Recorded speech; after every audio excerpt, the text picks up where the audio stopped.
hear what people are saying, we have to have a lot less crowd noise than usual. See if you can do that. Lorelei Erisis. So the first speaker is Lorelei. Thanks for being here, and here she is. All right.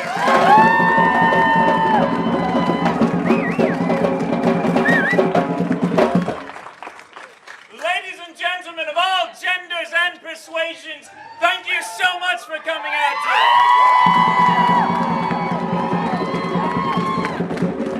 A couple of months ago, I was privileged to be at a star-studded celebrity celebration of the legalization of marriage for gay people in California. It was an amazing event. There was so much excitement in the room. People were so happy they had worked for so long for this basic civil right. And now it's been taken away. We don't have to let this happen. Civil rights are something that everyone deserves. Marriage is a thing that belongs to every human being and citizen in the United States. Oh, so sorry. I've been reading up on the history of marriage over the last couple days because I wanted to have something insightful to say about the topic itself. And the thing that I have discovered is that marriage is an evolving thing. Marriage, even in the last 100 years, has changed radically. There are no longer arranged marriages. People can actually marry for love now. That is new. I have to say that we need to support our brothers and sisters around the country, which we are doing right now. This is going on in countries from the Atlantic to the Pacific. Support our brothers and sisters. Let them get married.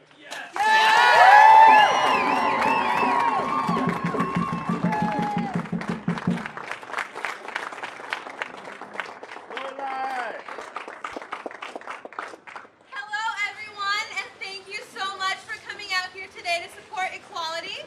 My name is Shannon. I just wanted to share my personal story with you and my wife Meredith's personal story with you. We are seniors at Mount Holyoke College. Yeah, Mount Holyoke! And 2 weeks ago, we decided to elope to San Francisco and get married because we want to go to California for grad school. I'm a California resident, so we went to San Francisco, we went to City Hall, and we got married. And now, our marriage and 18,000 other couples' marriages in California hang in the balance. No one is sure if they're going to still be legal, and obviously everyone else is prevented from obtaining one. So we thought it was in our particular interest and everyone else's interest to show up here today and share that with you, and thank everybody for coming out and supporting our rights, supporting everyone's rights to marry the person that they want. So thank you very much, and let's make some noise.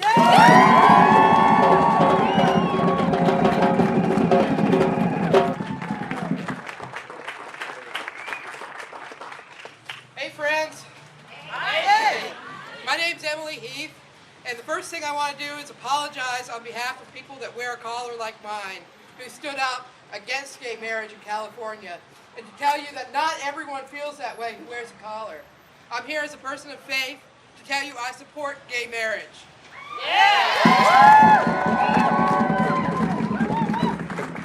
The people out in California who spread disinformation and should have been sowing seeds of love, instead they sowed seeds of hatred, and they made people think that our love is not equal to anyone else's love. And as a person of faith, as a member of the clergy, I want to tell you there are plenty of us who believe otherwise, and who believe that gay marriage, straight marriage, any marriage, as long as it's a marriage of love, it's equal. So I'm here as a person of faith to tell you I support gay marriage because it's just, because it's fair, because it's going to make our families stronger, because it'll make our communities stronger. and it's going to make our country stronger. Every time our country does something good for justice, it makes our whole country stronger.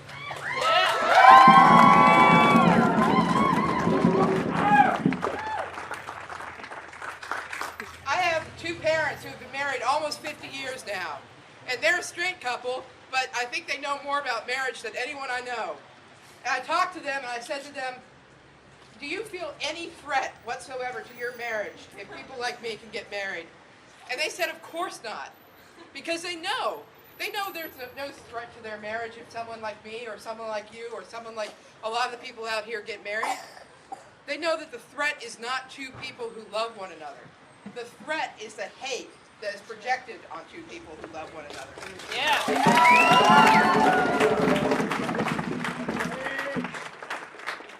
I'm just going to close. I'm going to talk about my faith for a little bit. In my faith community, we subscribe to the Old Testament and we look at the book of Micah. And the book of Micah tells you that there's only 3 things that you have to do to please God. And that's to love justice, to do kindness, and to walk humbly with your God. Well, look what happened in California. What happened on the faith communities there? That wasn't humility. Anytime that you are tearing someone else down, you are not being humble. And so what was happening was not humility in California. And it wasn't justice in California. Because anytime you deny someone a right to love, that is not just.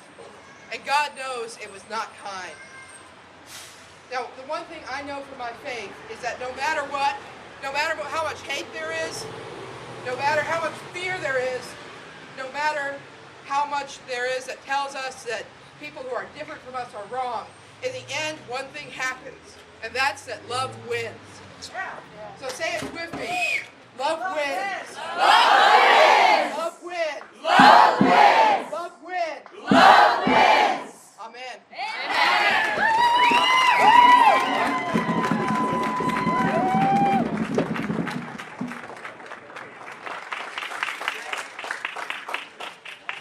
Hi, I'm Jendi Reiter, and I'm the daughter of a same-sex couple and a proud straight ally in the fight for equal rights.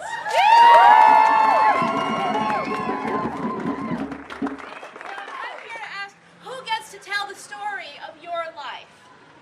Looking at you, I know so little about you. Maybe your race, your gender, your ethnicity. That's not enough information to determine the course of your life.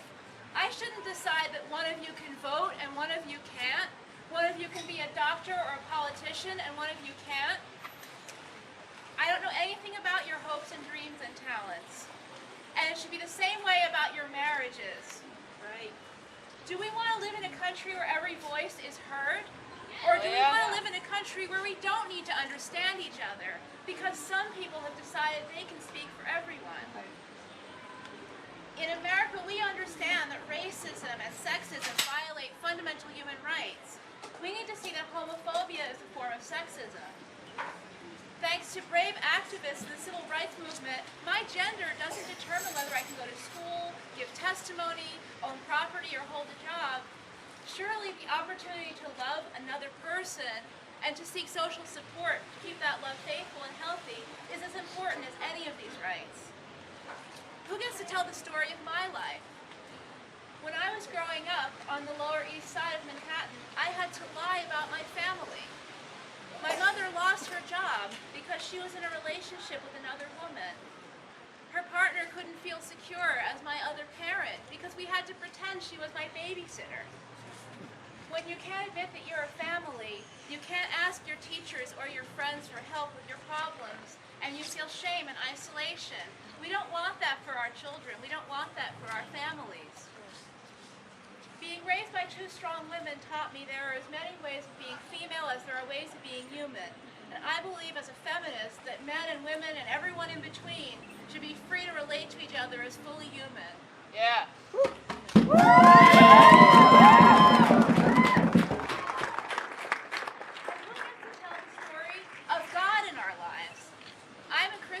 And I'm really disappointed that some of my fellow Christians, not all of them, but some of them have been vocal opponents of equal rights for gays and lesbians. My faith inspires me to support same-sex marriage. The Jesus I follow preached and lived by principles of radical equality, setting aside social hierarchies and purity laws where they conflicted with loving one's neighbor as oneself. In his life and death and resurrection, he showed that God's love and forgiveness are unconditional, and we as Christians need to show that to our gay and lesbian and transgender brothers and sisters. And I hope that everyone will continue to do that, and I hope that in California and all across this country, my fellow people of faith will see the love that you all manifested and give you the rights you deserve. Thank you.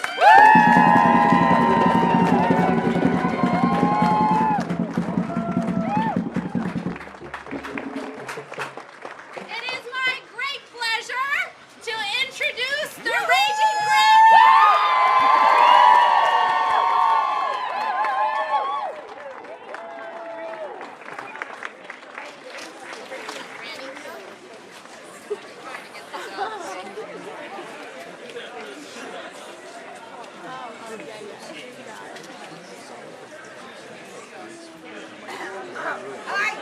Whoa, you all beautiful so So I have it, and if I can go in there. I don't know how to do any of that though.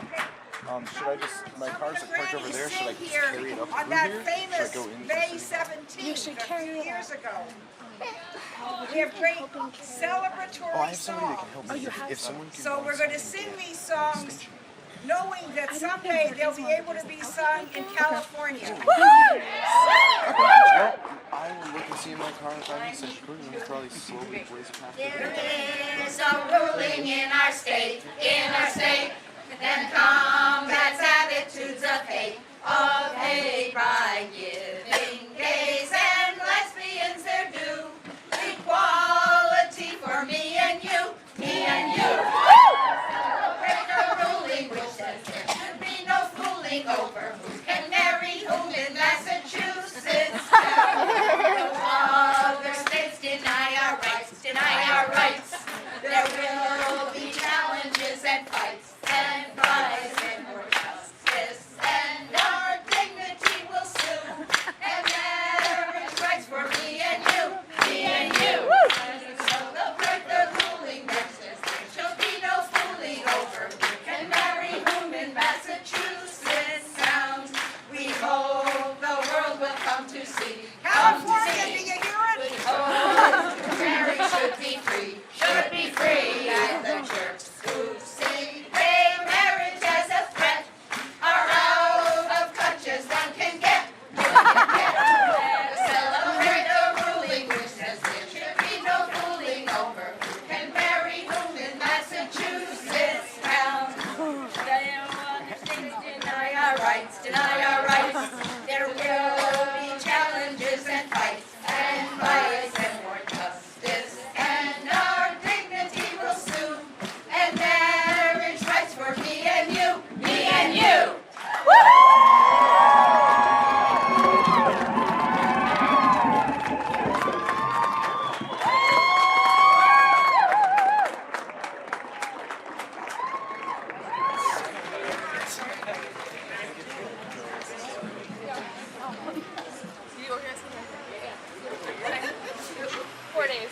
Marriage is our right today, gay or straight or gay.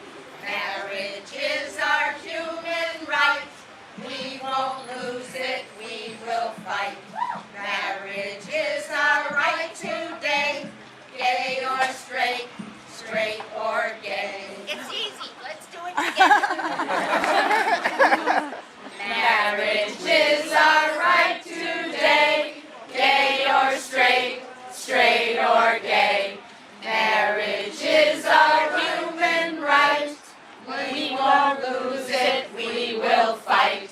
Marriage is our right today, gay or straight or gay.